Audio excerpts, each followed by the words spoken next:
They got me wired up, so I can't talk the way I want to talk to him. I'll say that for later. I was in the trenches with this guy. I was there when he got baptized the first time coming in the league. 21 draft class. Not saying you got folded. No, I'm saying getting introduced, indoctrinated. Came here, was dragging. He built different now. Built different. Boy from Carolina, man. They got me wired up, so I'm gonna try to be not saying anything crazy. Yeah. Well, I'll do my normal talking. I'm gonna be myself. I ain't gonna say nothing crazy. All right, so all I want you to do is just clean feet. You're just working lateral, okay? So you really want to just tilt, just get this foot inside as much as possible. All right, boom, boom. All right, then kick. All right, and then kick out. Boom. Yeah. 3 kicks out? Yeah, 3 kicks out. Yeah, perfect. Top of the afternoon, top of the Tuesday afternoon. It's your boy B Jizzle and my girl Kelz with the intels. And in case you've been streaming under a rock, the Dallas Cowboys kicked off mandatory minicamp today. I know my girl Kelz is all aware, and maybe the rest of Cowboys Nation, because George Pickens is in the building, Kelz. Yeah, now everybody can woosah, do whatever y'all do, get off of y'all emotionally irrational roller coasters and stuff. Let's get to going. Yeah, basically George Pickens said he would show, he did show, and he further clarified he will not be a holdout or a hold in. But here is the first words from George Pickens and Clarkin in today. So if you're watching live on Facebook, shout out to all of our Built Different group supporters. Shout out to everybody on LinkedIn. Shout out to all of the professionals. Shout out to everybody on YouTube. Here is the first words of George Pickens at day 1 of mandatory minicamp. Let's go. George, just talk about your first day back in the building. How do you feel? And just going forward, what's your focus? I feel good, honestly. Kind of like the first day when I first came here. Just like I said, the guys, when it's a different group of guys, it's always going to be a different feeling every time you walk in. So, been having fun seeing the guys again. George, what went into the decision to come and show up for mandatory? Just really the team. You know, when I just think about the team, the run we could have had, you know, certain stuff just being in place and could make something bigger. I kind of think about that and take that into a part of a decision to make. Was there ever any doubt? I mean, when you signed the franchise tag, was there ever any doubt that you would be here for the minicamp? No, not really. It's just more of just timing. Like I say, if you got guys, rookies coming in, want to learn, and then you got other guys that's not even here yet as well, I want to be here with all the guys. We haven't talked to you. Can you talk why you signed the tag, why you signed it so early? Just really because when it was presented, it was kind of early. So I just did the best that they wanted me to do. Wow. Is it just me or is it just me, Kelz? But boy, it seems like Clarence Hill always trying to press somebody for something. But GP's holding the line, standing on business. Those are the first words today. You got to be excited as a Cowboy fan, Kelz. This is like uncharted territory. We have no contractual drama. No drama going into training camp so far.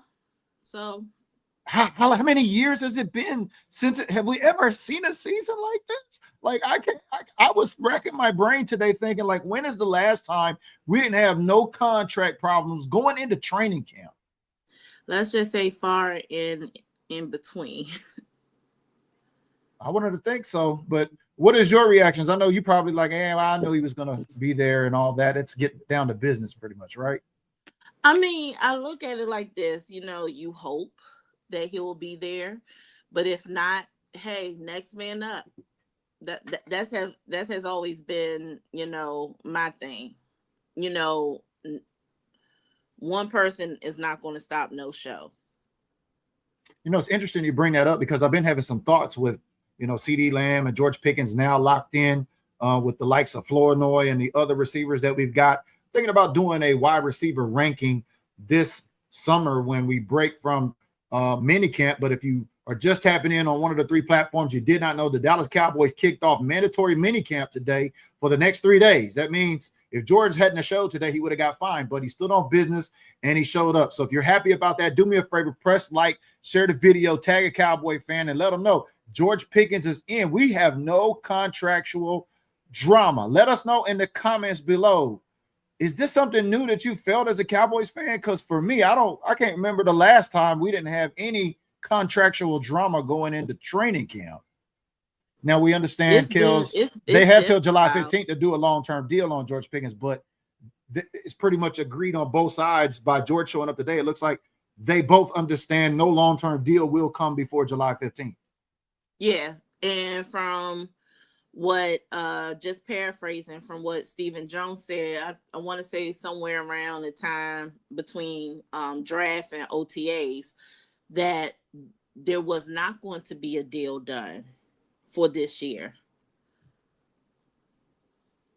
Like I said, I'm just paraphrasing. So we'll see if any minds have been changed between now and July 15th at 4 o'clock Eastern Standard Time. Yeah. Well, aside from that, there was some other reported news. I did watch the Shoddy presser before mandatory minicamp did kick off today, and he was talking overall we're pretty healthy, but Dak had like a sore calf or something, a leg or something like that. Yeah, sore knee. Is that anything that we should be worried about? What are you hearing from inside your sources? I mean, overall about the health, because outside of that and Bland and a couple of others, we seem to be in pretty good health. Only thing I heard that is not much of a big concern. So they're just monitoring.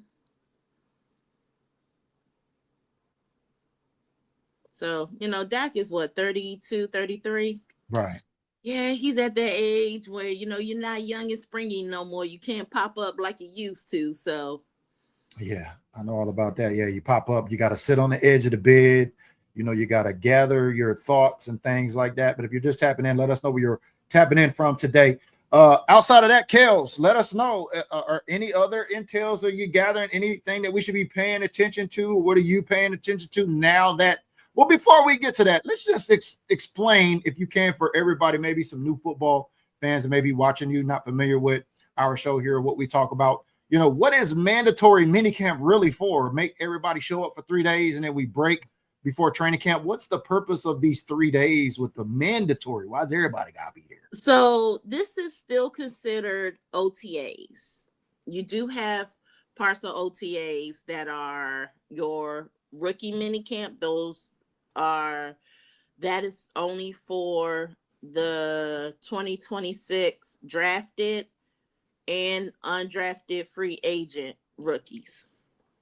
Then you have the other part, which is the voluntary OTAs, and those are still off-season programs, and they're staggered, so they're not like for a full week or 2 weeks. There's a few days here, and then the next week is a few days there. Now, depending on a penalty stipulation, the league can take away some OTA days. Okay. That has happened before. I forgot what happened, but it was during the McCarthy era, where we had a couple of OTA days that was forfeited. So that means we did not have a full, complete voluntary OTAs. Now, where we at now is the involuntary OTAs, which is also known as the mandatory minicamp. So, so this is where everybody has to be there. Rookies, veterans, coaches, everything. Unless where there has been a couple of times where we had a few players that was expecting babies. Speaking of babies, I mean, Shoddy was on the presser today, and I think Marshawn Nealon and his girlfriend Catalina had baby Makai. They were recently at the Demo wedding where Shoddy said that he's seen them in there, and so shout out to Makai. Yeah, congratulations. I want to say I know they just did the announcement, but I want to say the baby was born on the 9th, I think, like early in June. Okay. So yeah. newborn there as Shoddy was at Demo's wedding. Demo getting married. Yeah, now, congratulations to Demo. Demo said he got that wedding ring, Kelz. He said now it's time to go get that Super Bowl ring, which he also did come out and say that he's looking forward to coming back to camp as the green dot of this new defense. Now, I know you had said when we got drafted, Caleb Downs, he's potentially going to be that green dot. But what's your thoughts about Demo putting that out there? And what are you hearing in this about to be a Demo-led green dot defense? Good luck. I don't know. I just got this feeling that this might be like a green dot by committee situation. I don't. That's a good thing, right? I mean, it is, but I want them to narrow down. Normally, they will have. So, like last year, we were able to have 2 green dots. We had Kenneth Murray, and then it started off with Jack Sanborn, but then he got hurt and everything, and then Logan Wilson ended up. Well, we had Eberflus, so that was the whole thing. Right. You know what I mean? We could just Right. wash that one under the rug. Right, but you saying, know, no, but I'm just saying it is possible where you can have 2 LBs being the green dot. well, I like the fact that he jumped out there and he said that, and the fact that Demo's healthy now in a mandatory minicamp OTAs will get him at a healthy camp. We'll get him at the beginning of the season, but maybe not so much for some players like I think Deron Bland. I think he's still on the mend in terms of an injury too as well. Yeah, and I've seen a lot of as far as movement with him, working with our rehabilitation group. So he is on track to working with Britt with the bands. Yes. So he is on track to be ready for week 1. It's nothing against Demo. I just don't like an outside linebacker being a green dot. I'm more I think based on what he said is the middle linebacker, and I think maybe they're gonna. Green dot is the middle. Yeah. And I know that they have been also working the Barham. Was it Barham?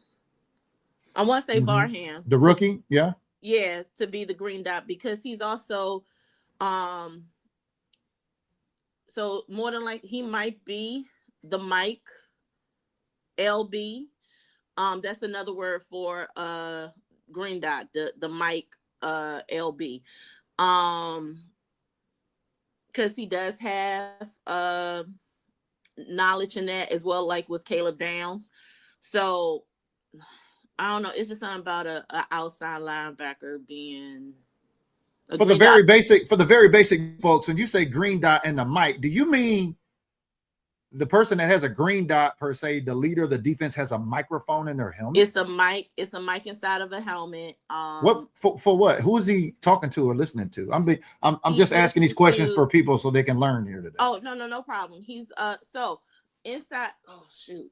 I wish we had a because I could have brought my helmet out. Yeah, I know you're a helmet expert. You talked about the helmet technology and things like this, and that's why I want folks to understand what you mean by mic linebacker. Yeah, because I do have a green dot helmet.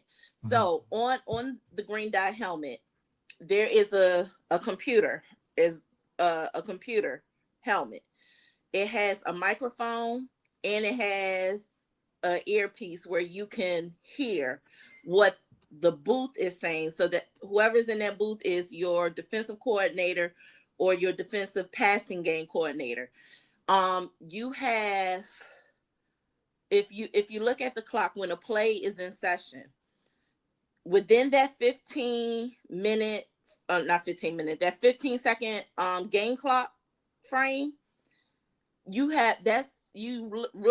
literally have 12 seconds to communicate everything with your defensive coordinator or your defensive passing game coordinator. And then once it gets to 3 seconds, everything cuts off. And there's a red button that the booth will hit to talk to whoever it is. So there's only a few people that have the green dot helmet. It is your quarterback. All 3 quarterbacks have the green helmet. I mean, the green dot on their helmet. Then you have your middle linebacker, or also known as your Mike linebacker. They will have it. Sometimes the safety as well will have the green dot helmet. That's all great information. I just did a quick Google search, and here's a green dot. It looks like on the back of a helmet. Is this what we're talking about here? Is this how you identify where a green dot is? Is this where they place it at, Kelz? Yes, that's how perfect. The refs know, and the color analysts will know who is wearing the green dot. Well, And like you said, maybe and they communicate. Like you said, maybe a green dot by committee. I mean, maybe not a bad thing, but I mean, a lot of folks are concerned about DeMarvion coming out there saying, with his injury history, is it going to be a good investment? What's your thoughts about that with his injury history as being labeled as the middle linebacker or the Mike linebacker? I mean, I hope that he has a healthy season. Because this is his contract year. This is almost like another DeMarco Murray situation. He was good for 3 years, but then that fourth and final year, he balled out, and that was in 2014. Well, you know how the rumor mill goes around the Cowboys. Everybody gets paid and loses a step, or they are not as good anymore, or they don't tackle anymore, or anything like that. But I mean, aside from him, I understand we want him healthy, but with his injury history, is it a good investment for the Cowboys to place that green dot on him with his injury history? Not really. I mean, no. My main concern is, like I said, he's an outside linebacker. That's my thing. Well, sounds like your guy, Christian Parker, who was there, quite the teacher in Pershati, he said in the presser today, he uses very few words and has a big impact. But Vondell's tapping in. He says, do we get a middle linebacker? It's some out there. Will we fix it up? I don't think we're going shopping, Kelz. Matter of fact, what is the money stats on the Cowboys right now? Are we all paid up? We got all our rookie sign right, and it looks like we got everybody paid. We're not sweating no bills coming due or anything, are we? Nah, we're pretty much in the clear. I can pull that up right now. All right, if you're just joining, let us know in the comments below. Are you happy there is no contractual drama in Dallas? This is uncharted territory, y'all. Normally, we're all tearing each other up. This player's worth this player ain't worth that. Fight with the front office, fight with the media. This person said this. They don't know what they're talking about. We don't have none of that to talk about. The focus is on football, Kelz. Yeah. Okay, so right now we have 5,595,286. So we just got enough money just for some overdraft fees and things like that. But the good news is all our contracts are done. All our rookies are paid too, right? All rookies have signed their contracts. Yep. The last, I think it was last week, if I'm not mistaken. Malachi Lawrence, he was the last one to get a contract. And it's something about the first round picks. That's from pick 21 to 32. Those are always the last ones to get a contract, because everybody is waiting and seeing who's going to get paid. So it's like a waiting game with them. Normally, picks 1 through 20, those picks are those contracts are normally they already have a set contract for them. It's just 21 through 32. I mean, what are we going to talk about, Kelz? We can focus on football. We don't have to talk about contract players, trades, and things like that. I mean, you're not hearing the Cowboys maybe eyeing any potential. We always know the door is open for business in Dallas, but any vets in terms of linebackers or any other places of need, you don't see us going out there in free agency unless somebody maybe calls Jerry, like he normally says. He likes folks to call him with trade deals and things like that. Right. Yeah. Well, we'll see. What I do know is that the Cowboys are signing the Columbus Aviator guard, Chris Glacier. Mm-hmm.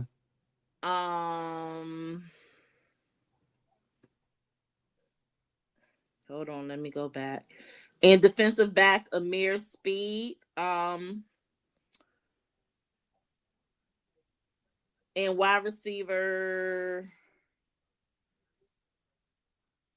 Oh, hold on. I'm sorry. Yeah. And we are going to lose wide receiver Denzel Means.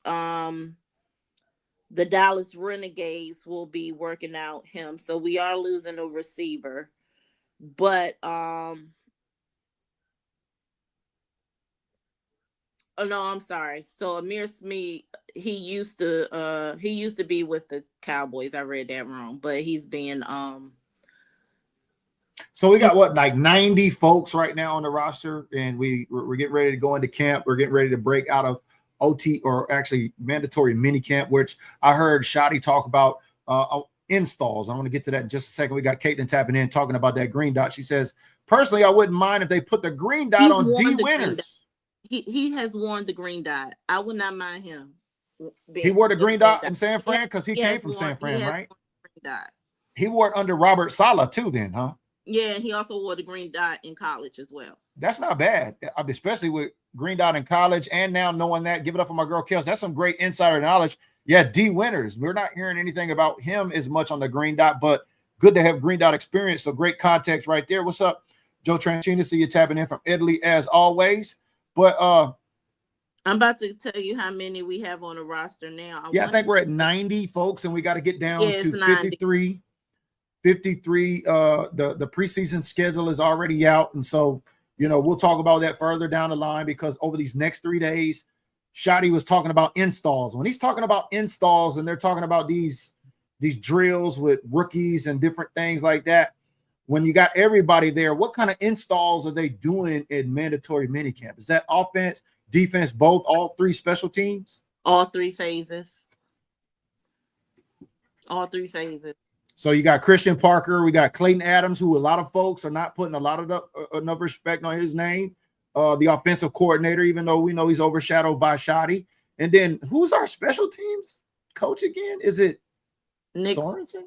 Sorensen, yeah, Nick Sorensen.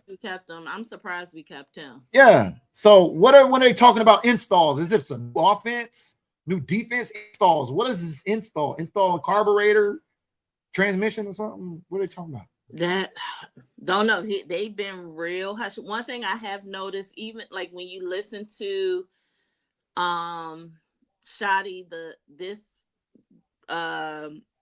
this interview today and the one he did towards the end of last week, I believe, that they're saying some things, but they're not saying a lot, which is fine, because this is a whole brand new playbook, especially on defensive side. So they're not really giving away a lot. For people to keep in mind, I'm gonna let y'all know right now, this preseason is going to be very vanilla. Don't expect a lot of razzle dazzle or anything, because they are not giving away a lot of this playbook. And that goes to not giving a lot to the media, like what we're talking about here. Because if we know everything, then the ops know everything, right, Kelz? Right. The ops can plan against you. Right. Okay, that makes a little bit of sense. But if you got questions about mandatory minicamp, down there below, if you're on one of the 3 platforms, joining us on Facebook, LinkedIn, or YouTube, let us know in the comments. Let us know how you're doing, where you're tapping in from. We are talking about mandatory minicamp. Yeah, B-Mac, we're not saying that. Yeah, he is going to be playing linebacker. What we were saying, and what Caitlin brought up, was she's considering him as the green dot. Yeah, she wouldn't mind, because he's had experience. Yeah, because he has experience. Yeah. Well, that's good that we've got multiple players. That's good that we've got multiple players, instead of trying to pick a guy like it seemed like we were doing last year when we brought some dude from the Chicago Bears. Anyway, as I digress, the Cowboys are moving way different. This is uncharted territory, Kelz. We are now focusing on football. And I know you've been doing a lot of stuff out there with the defenders in the nation's capital, but you got your podcast. You're getting ready to jump off, or I think you recently jumped off with the Christian Parker 3-4 defense. Yeah, that's getting ready to go up. It's kind of a little bit delayed. I've been dealing with some death in my family as well. So getting ready to go to Richmond next week for the services for that. So I will be dropping that soon.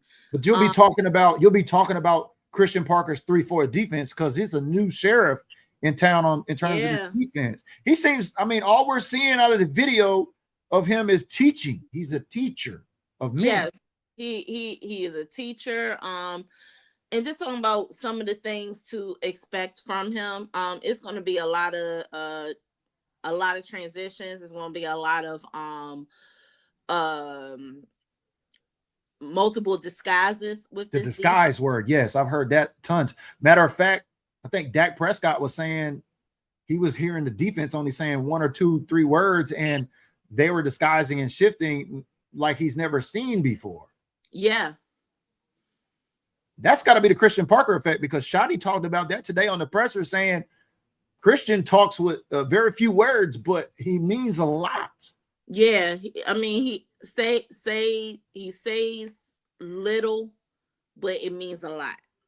Whatever little bit of what he says, it transcends into big things.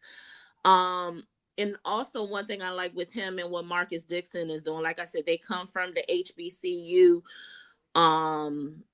tree. It's going to be a whole lot of HBCU flair with this defense that I am so looking forward to.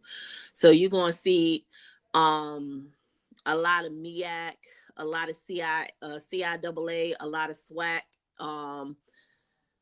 maybe a little bit of SIAC, but definitely a lot of MEAC and CIAA swag with this defense, and I'm so looking forward to it.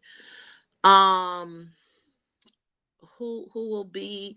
Yeah, so that's another part of mandatory mini camp that we definitely gonna be seeing, especially with that quarterback room. It's either gonna be oh god, hey, Sam Howell is a starter. Sam Howell or Sam Howell might be bucking for QB2. I'm sorry, I'm a big fan of Bazooka Rocket Joe Milton, but Sam Howell, Kelz, has been a starter in this league in your city and wore us out.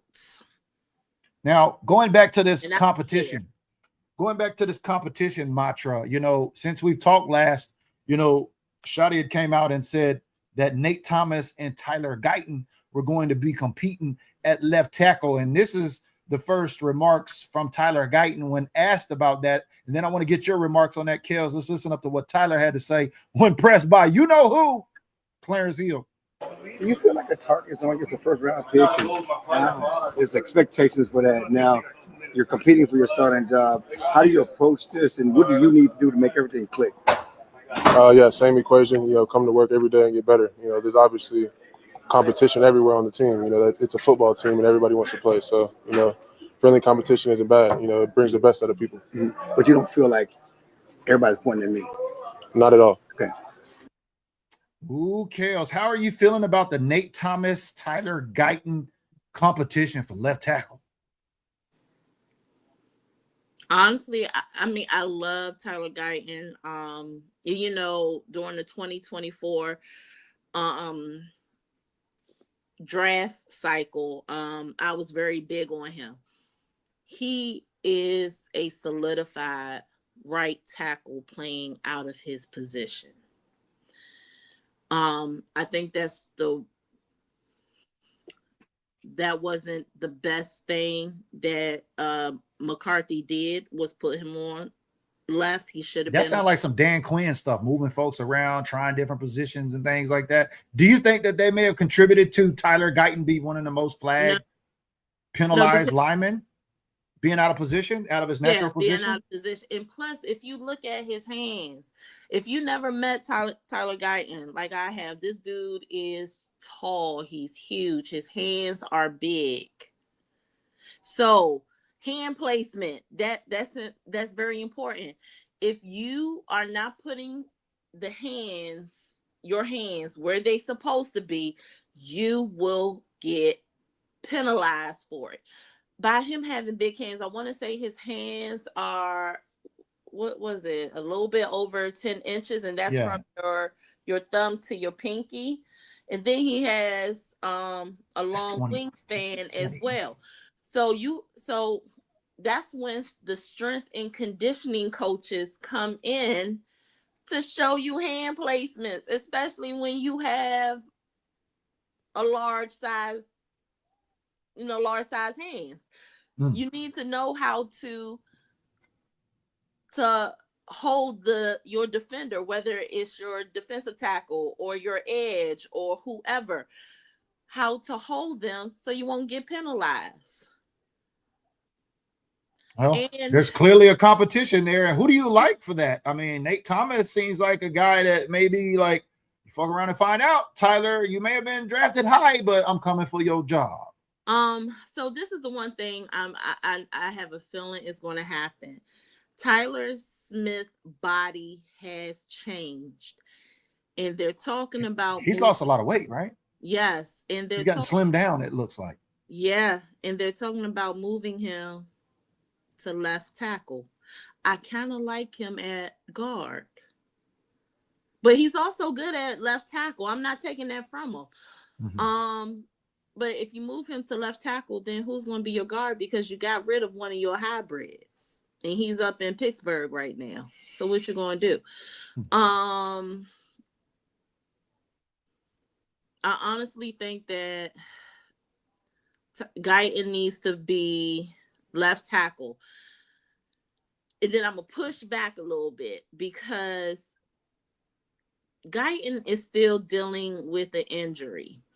He's not fully healed from. Yeah, he did miss a few games last year. A couple at least, I think, right? Yeah. Yeah, and he's not officially healed from the first injury he had to his ankle.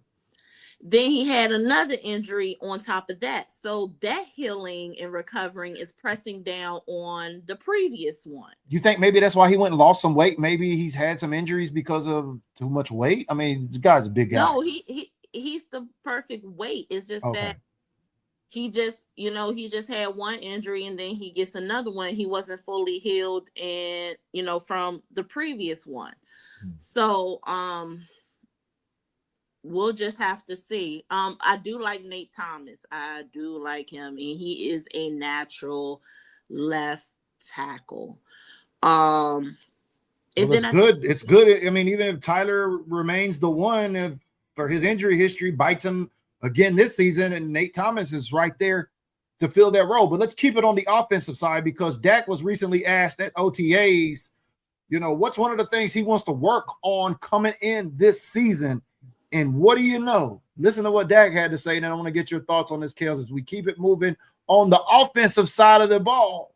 Just checking the offense from last year. And you notice incremental areas where y'all can improve. What was the biggest one you said? Yeah, red zone. Just plain and simple red zone. We talked about it last year throughout the year. And so you get into the offseason, you look at the numbers. I don't remember exactly what it was, but one of them were, I think, 30th in some red zone ranking. And that's just unacceptable, especially with the players we have, the talent we have, the coaches we have, the schemers. So that was put on notice for everybody, the whole unit. And we're all, pushing not only get better in that, but as you said, every aspect. But that's a place that you have to get better at. Red zone for sure, because it seemed like we was always getting down there, and Brandon was kicking a field goal because we couldn't get 6.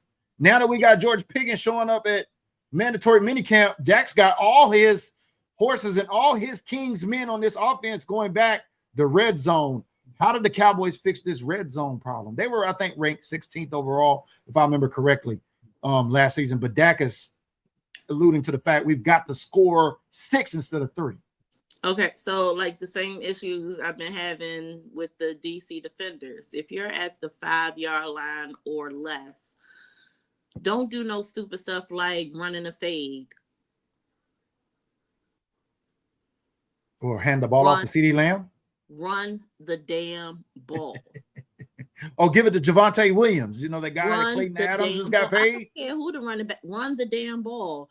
We ain't got time for no razzle dazzles and all this other little glitz and glam stuff. Run the ball. That's how you get out of this red zone deficiency. Run the ball. Why are you throwing it when you're right there? I can see if you're at maybe the 12 or the 13-yard line, do a quick pass or something like that. But when you're right there at the 1-yard line or the 2-yard line, run the damn ball. Well, since you're talking about running the damn ball, Kelz, Jaden Blue was interviewed recently at OTAs, and what a change of tune we've heard from this young man. Let's listen to what Jaden Blue had to say to the media, because it looks like Jaden Blue might be running back 2 behind Javonte Williams, running the ball, like my girl Kelz said. Let's listen to what he said to the media. Really, we was all on the same page. For me, I think I had to, I didn't start off like I should have. I was maybe if it was, not practicing the right way or, just on a maturity level, I think, I wasn't, really there. But now, like I said, just learning from all the vets, having the offseason that I had, I think I'm ready to go. Jaden, a lot of times rookies kind of try to adjust to the speed of the game. With that said, how much slower, how much more comfortable do you think you are heading into year 2 with just the chaos of the NFL? Yeah, the game has slowed down completely for me.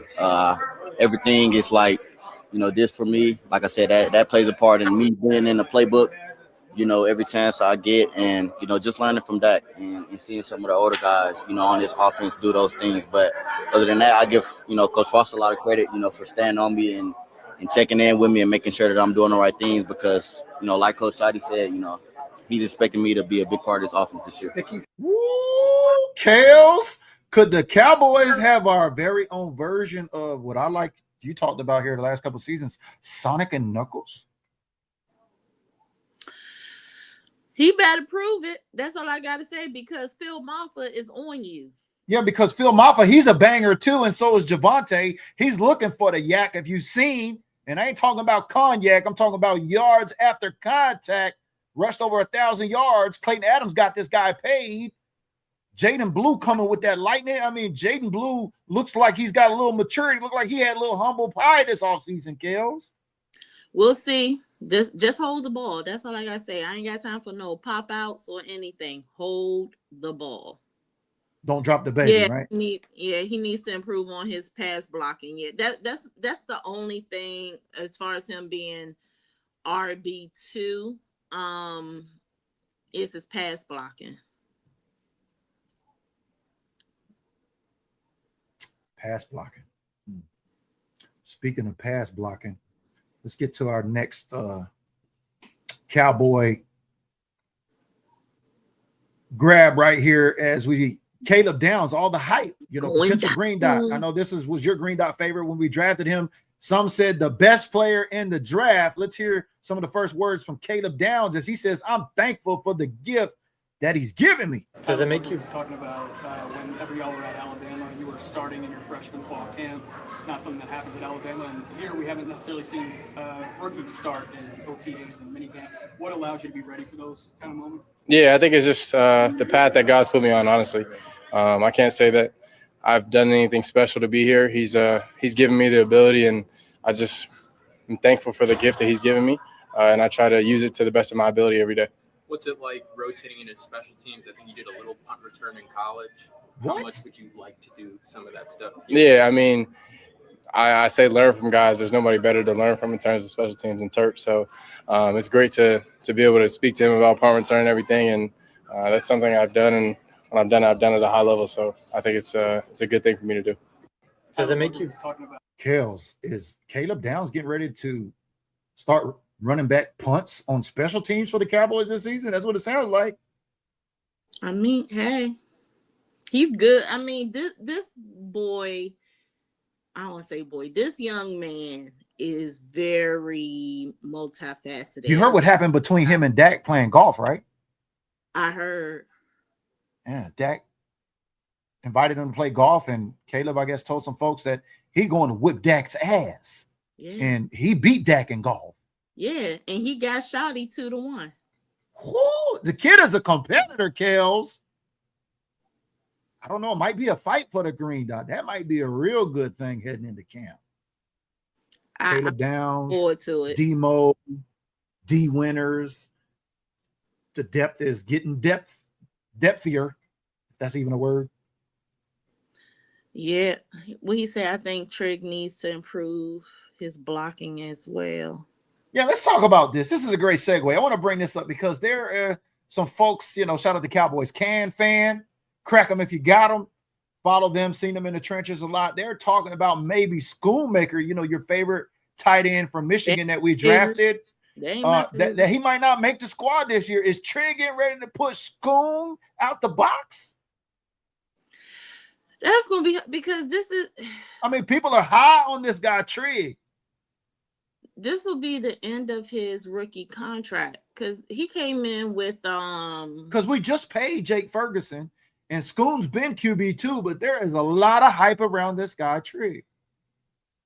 I like Trigg. Y'all let us know in the comments below, is Schoonmaker gonna survive his final year? I mean, because we got Schoonmaker, we got Ferguson, Schoonmaker, Trigg, Brevin Spanford, Vant. Is Noah still there? I mean, we got pretty deep at tight end. And still there. Hunter Lipke was even playing tight end last year, right? Yeah. Yep. Let me see. Yeah, but shout out to Cowboys fan. You know, I thought it was a good argument. I mean, with all the hype around Trigg, if he comes in and explodes, because this guy's wingspan is height. You know, let me go. I'm gonna go grab his particulars right quick. Scooney came in 2023. No, he's second round. Yeah, so he's what's Trigg's first name again? Michael. Michael, that's right. What will probably happen is he might lose his TE2 spot. Well, I mean, you know, if we're running the ball like we did last year, I mean, didn't we run a lot of double tight end sets last year when we ran the ball with both Schoon and Ferg? Yeah, then Schoon dropped a lot of stuff, and then they put Hunter Lipke in that spot. Yeah, I know that was weird. We moved Hunter Lipke back from the fullback, only fullback we had. Now we have no fullbacks. He was playing tight end. He was playing both. Yeah, both. But no, Michael Trigg. Last season he played both. He played fullback and then he also played tight end. And Michael Trigg, 23 years old, 6'4", 240 pounds. And if I'm not mistaken, he's the oldest. He played at Ole Miss. He's the oldest TE in the 2026 draft class. I don't know, boy.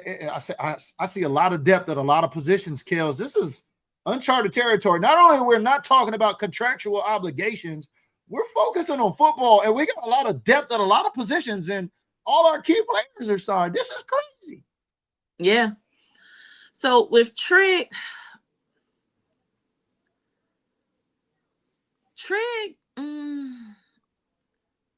to me, he's more of, I get what B Mackey's saying as far as his blocking. He's more, to me, watching Trigg, he's more of a depth threat, and he's very good in red zone. Well, so folks are saying that he needs to work on his blocking. Yeah, we understand he's undrafted, but a lot of folks are saying this guy's a steal in terms of the undrafted tight end market. And it might put a little heat on Schoonmaker because, like I said, Cowboys fan thinks Schoon is out the door this season potentially because 90 folks, Kelz, some folks not going to make the roster that's on the roster right now. Speaking of the roster, because we haven't had a show in a while, I need everyone to get their pens and paper because there is a change. Uh-oh.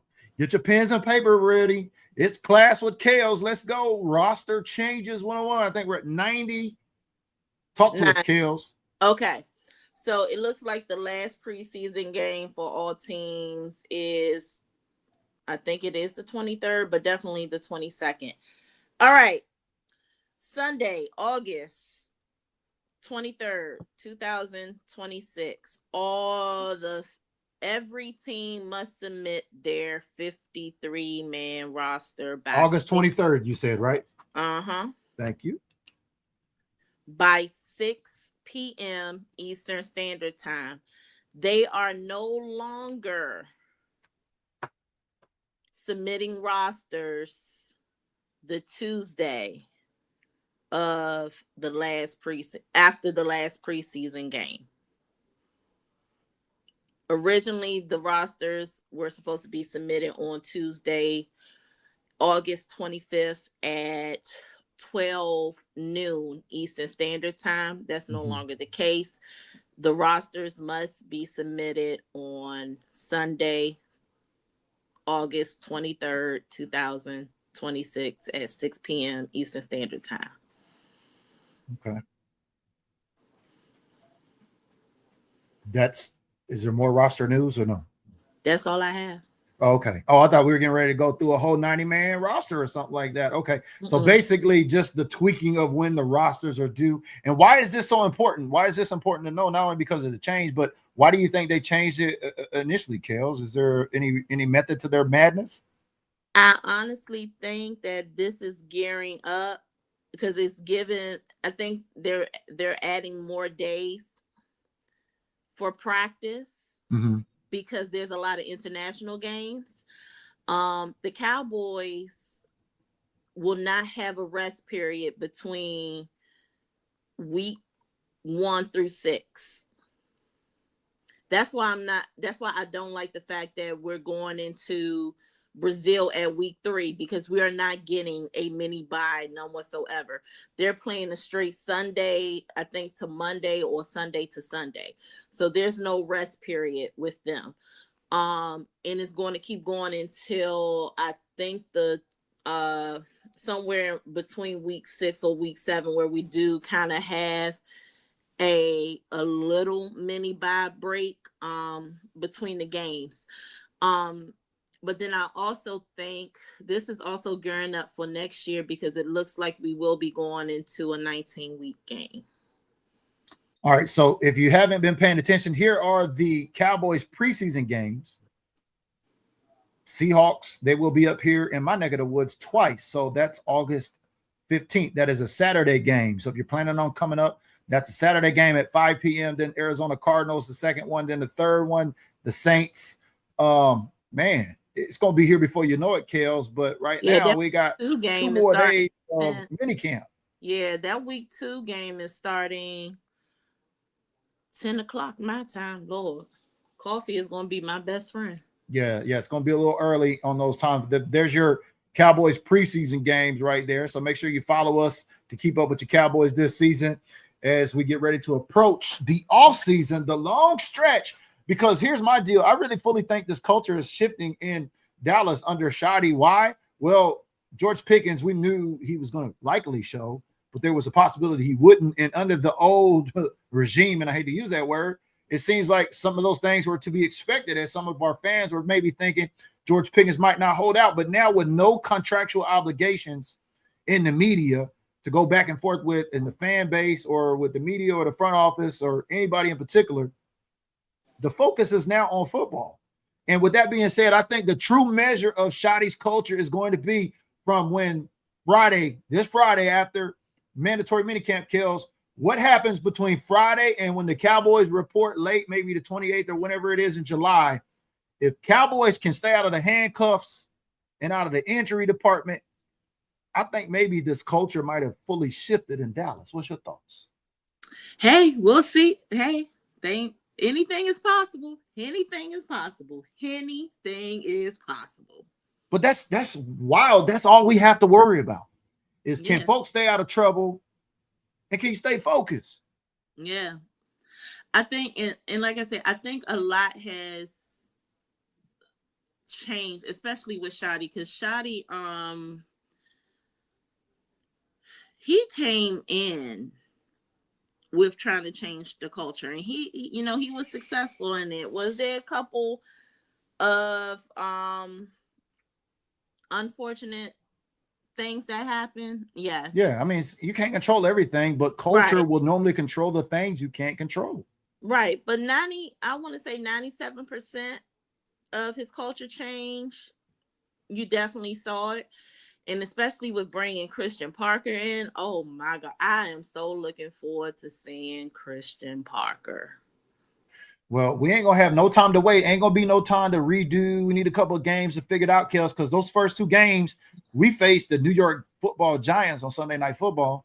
And then we got the Washington Commanders back-to-back 2 division games. We don't have any time to F around and find out. We don't, because I'm like this. If it took the Knicks 53 years to win another final, hey, you got to have hope, Cowboy fans. You got to have hope, right? If the Knicks could do it, I'm following with you 100%. But those are 2 very important games where we're not going to have time to figure out, oh, we're trying to figure out scheme and personnel and, you know, all that shit we heard with Eberflus last year. We're going to show up. All I can control today is practice, and they practice good. No more of that. Christian Parker's out there teaching. These guys are responding. I think the issue is that, and this is not a shot at Eberflus, none whatsoever. I know that the defensive room did not buy in to what Flus was. That's clear. Bringing in, but I don't want to age discriminate, but we got a younger DC. All those blocks checked. Younger coaches, new scheme. And then we have someone that knows how to do in-game adjustments. Not talking about halftime adjustments. We're talking about in-game adjustments. Someone who is not afraid to flip the playbook around. We have someone that, okay, this scheme did not work. We're going to run it again and see if it works this time. Oh, it definition of insanity in Dallas, right? Yeah, then let's run it. Same coordinator all season, worst defense in the league. Right. So we have someone that has a take no S policy.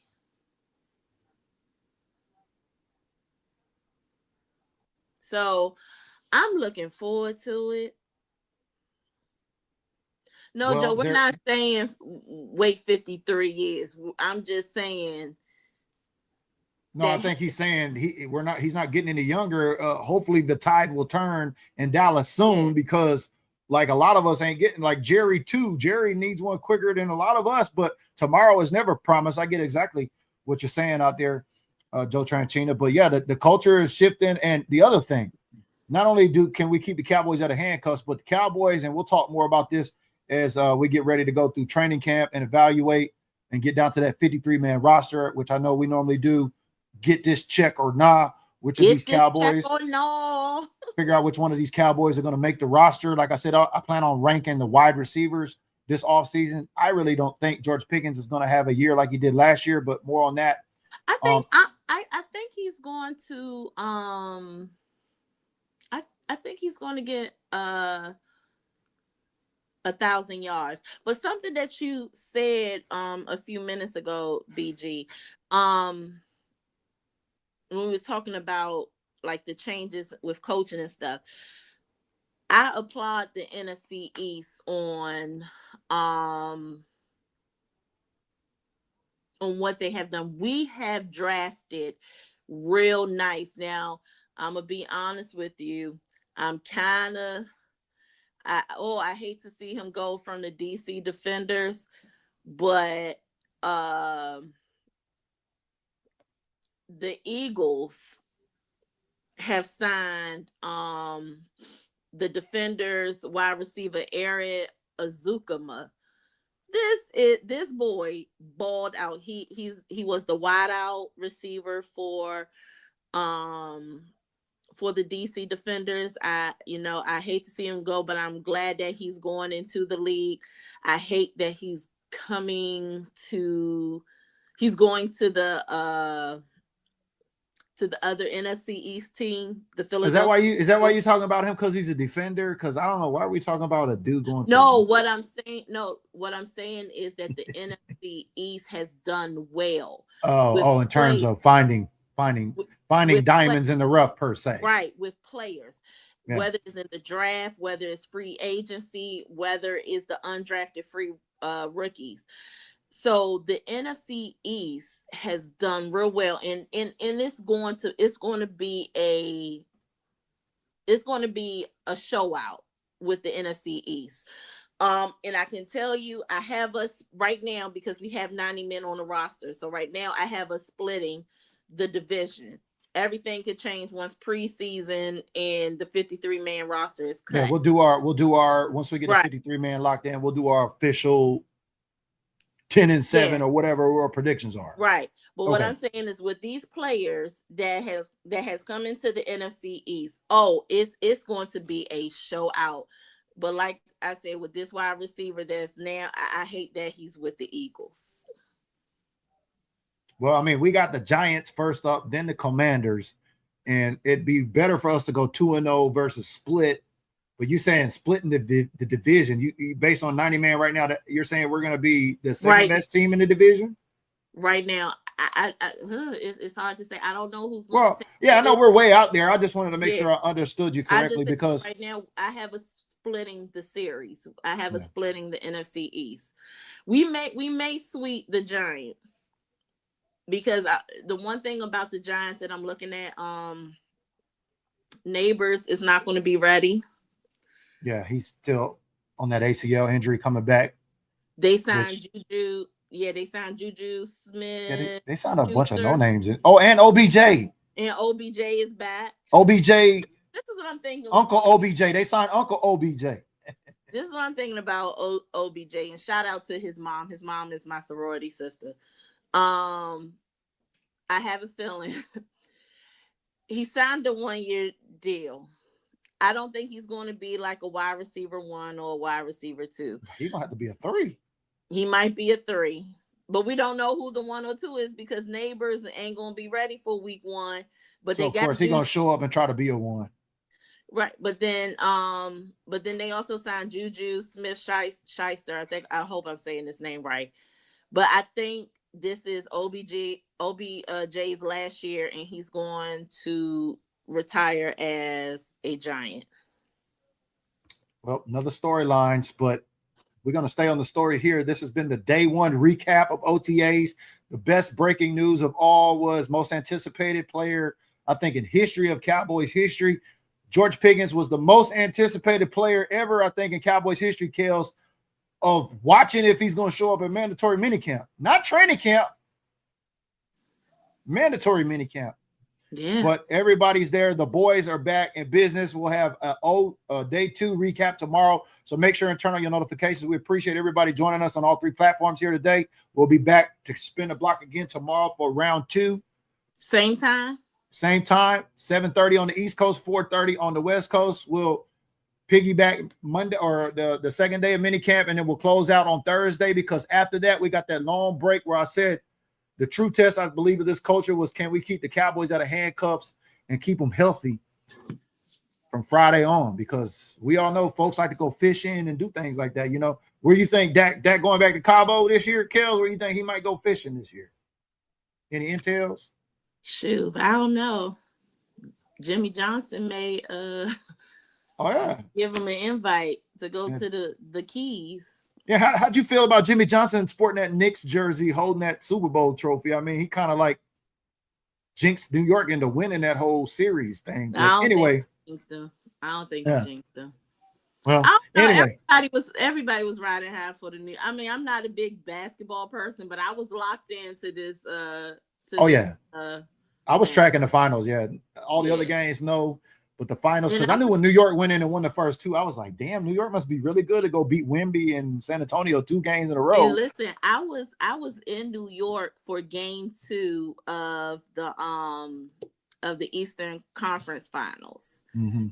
We wasn't able to get into the actual garden, but we was at the watch party that they threw. And man, them little New York Knicks fans, they crazy. I loved it though. I loved it. But Lord have mercy, they was crazy. There he goes right there. Shout out to the Cowboy fans that might also be Knicks fans, but Jimmy jinxed, I think, the Knicks into winning their first championship. So that's got to give us hope, Cowboy fans. I think he motivated them. He motivated them. Oh, it's got to be hope for us because we ain't been in so many years like the haters say. So, yeah, 6:30 your time tomorrow. And see, that's what I said. I forgot about the picture. Didn't I say that maybe this can be an omen for the Cowboys? You definitely said that opening up, but Dandy Don's fumbling around that night switch. So make sure and turn on your notifications and tune back in with Kelz and your guy B Jizzle tomorrow for day 2 of mandatory minicamp recap. GP is in the building and them boys is coming. We'll see y'all on the next episode. Peace. They're now After lights, the party's over. They say that all good things must end. Call it a night. The party's over. And tomorrow and next year starts the same old thing again.